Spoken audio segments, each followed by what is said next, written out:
Welcome to the Old Coins Explorer, the ultimate treasure hunt.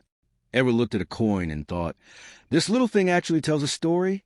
Well, let me take you back to something special, the 1999 50 € coin. Now, you might just think it's a chunk of metal, but oh no, this one is low-key a time capsule. Picture this. It's 1999. The euro hasn't even hit people's wallets yet. It's just an idea. But still, countries across Europe are already minting these coins in preparation. And that's what makes the 1999 50 coin so unique. It's not just a coin, it's one of the first euros ever made. Even though the euro officially launched in 2002, coins dated 1999 were already being struck and stored, getting ready for the big debut. That means if you're holding a 1999 piece, you're literally holding a pre-launch edition. That's like having a concert ticket before the band even releases its first album. Now, what makes this coin really fascinating is its design. It's got the standard common side with a value and that cool European map. But flip it over, and depending on the country, you'll see different artwork. Italy, for example, used the Emperor Marcus Aurelius statue from Rome. Germany has its Brandenburg Gate, and Austria one of the Baroque palace facade. But here's the gold. Not every country produced the same number of coins. For instance, countries like Finland or Luxembourg had far fewer minted, making their 1999 50 coins quite rare. And if you find one in uncirculated condition, you've basically hit a mini jackpot. Some of these can sell for 5 to 30 times their face value, depending on condition and country. So yeah, next time you're digging a jar of coins or flipping through some old euro change, don't ignore that 50 piece from '99. You could be holding a legit piece of European monetary history.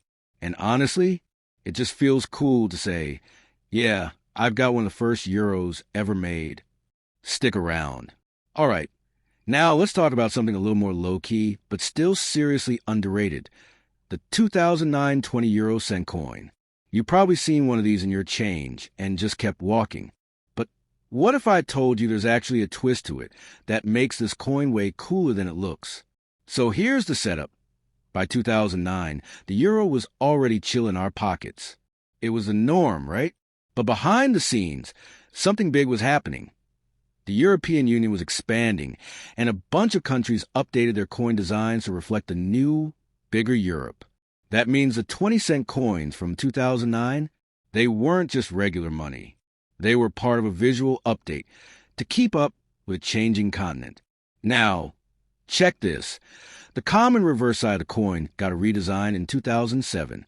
Instead of just showing the original 15 EU member states, it now showed a unified map of Europe.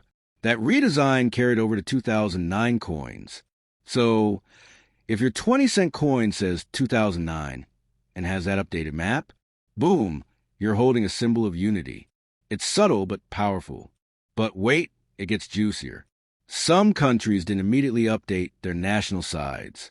That means 2009 became this weird blend of old national symbols on one side and a fresh, updated Europe on the other. It's like wearing vintage shoes with a brand new outfit. It shouldn't work, but it kinda does. And guess what? That little design mismatch, it actually makes these coins collectible, especially from countries like Slovenia, Slovakia, or Malta, where mintages were lower. Some of their 2009 coins didn't circulate much. And if you snag one in mint condition, collectors might be willing to pay 5 to 10 times the face value. But here's the real flex.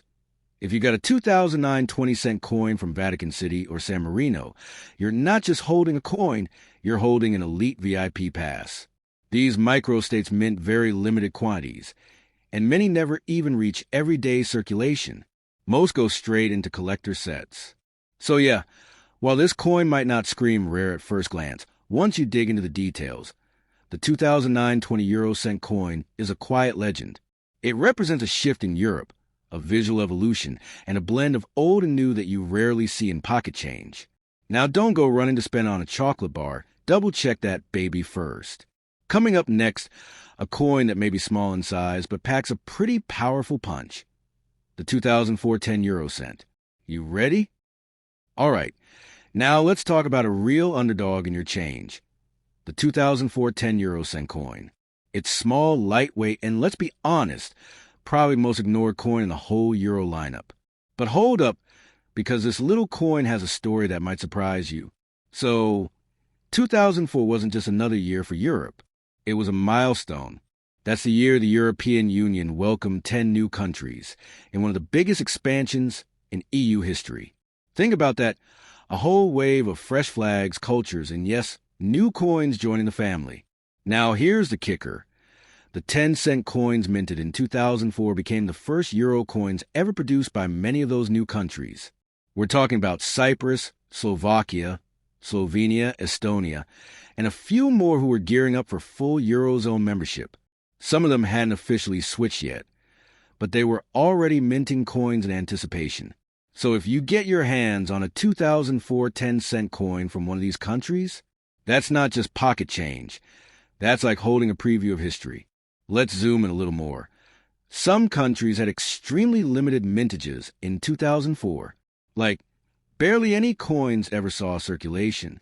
Coins from San Marino, Vatican City, or even Finland in that year are super hard to come by, especially in good condition, and because they were often sold in sets or given collectors. Finding one in your pocket is almost like hitting a mini lottery. The design? That elegant golden-colored edge with the Spanish flower shape isn't just for looks. It actually helps people with vision impairments recognize the coin. Smart, right? And of course, each country still uses its own national side, which makes collecting these super fun. Some have castles, some have famous writers, and some even went with stylized numbers or maps. And let's not forget value. Sure, it says 10 cents, but depending on the country and condition, these coins can go for 3, 5, even 20 euros or more on collector markets. Not bad for something you almost spent on gum. So yeah, next time you see a little 10-cent euro coin from 2004, don't brush it off. Check the country. Check the condition. You might just be holding a tiny piece of one of Europe's biggest transitions.